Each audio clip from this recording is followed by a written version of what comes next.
1775, the American Revolutionary War began as the American colonies sought to detach from England and its oppressive monarchy.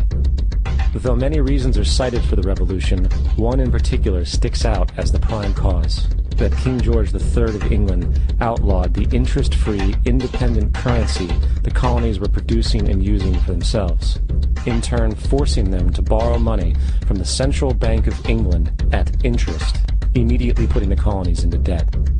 And as Benjamin Franklin later wrote, the refusal of King George III to allow the colonies to operate an honest money system which freed the ordinary man from the clutches of the money manipulators was probably the prime cause of the revolution. In 1783, America won its independence from England. However, its battle against the central bank concept and the corrupt, greed-filled men associated with it had just begun. So what is a central bank? A central bank is an institution that produces the currency of an entire nation. Based on historical precedent, two specific powers are inherent in central banking practice: the control of interest rates and the control of the money supply, or inflation. The central bank does not simply supply a government's economy with money, it loans it to them at interest. Then, through the use of increasing and decreasing the supply of money, the central bank regulates the value of the currency being issued. It is critical to understand that the entire structure of this system can only produce one thing in the long run: debt.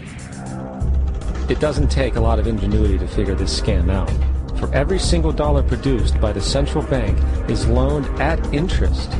That means every single dollar produced is actually the dollar plus a certain percent of debt based on that dollar.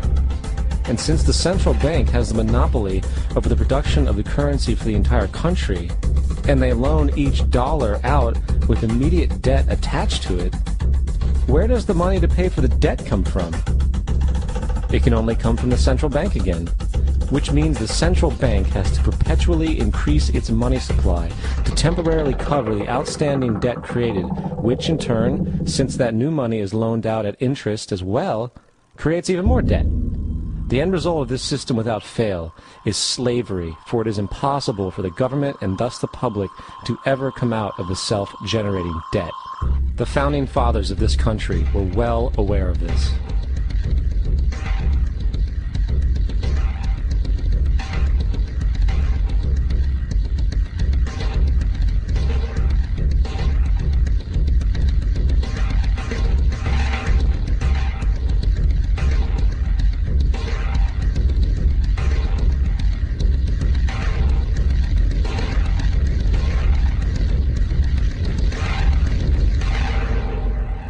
By the early 20th century, the U.S. had already implemented and removed a few central banking systems, which were swindled into place by ruthless banking interests.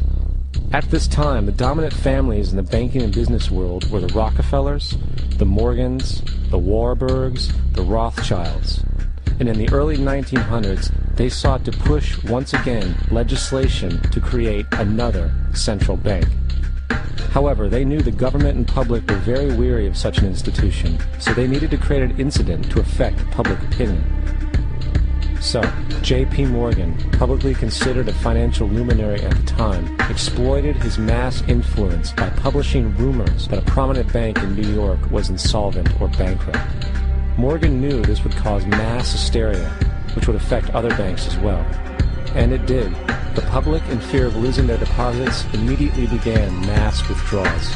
Consequently, the banks were forced to call in their loans, causing the recipients to sell their property, and thus a spiral of bankruptcies, repossessions, and turmoil emerged. Putting the pieces together a few years later, Frederick Allen of Life magazine wrote, "The Morgan interests took advantage to precipitate the panic, guiding it shrewdly as it progressed."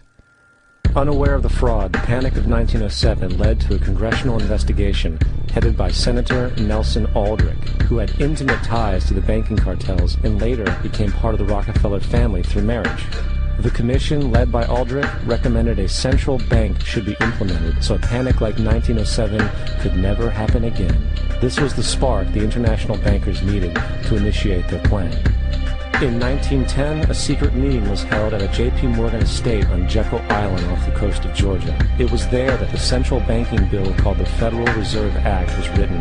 This legislation was written by bankers, not lawmakers.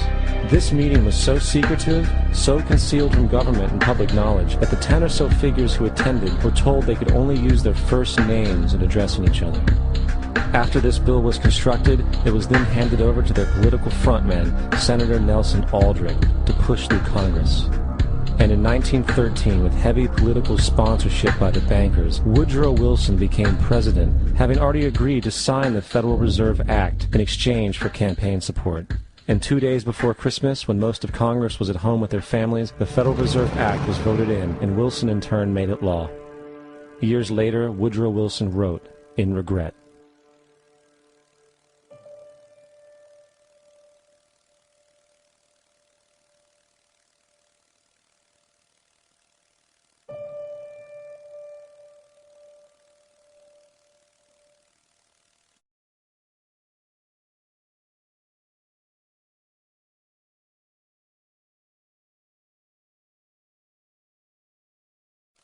Congressman Louis McFadden also expressed the truth after the passage of the bill. A world banking system was being set up here, a superstate controlled by international bankers, acting together to enslave the world for their own pleasure. The Fed has usurped the government. Now, the public was told that the Federal Reserve System was an economic stabilizer, and inflation and economic crises were a thing of the past. Well, as history has shown, nothing is further from the truth. The fact is, the international bankers now had a streamlined machine to expand their personal ambitions. It's alive! It's alive! It's alive! For example, from 1914 to 1919, the Fed increased the money supply by nearly 100%, resulting in extensive loans to small banks and the public. Then, in 1920, the Fed called in mass percentages of the outstanding money supply, thus resulting in the supporting banks having to call in huge numbers of loans, and, just like 1907, bank runs, bankruptcy, and collapse occurred. Over 5,400 competitive banks outside of the Federal Reserve System collapsed, further consolidating the monopoly of a small group.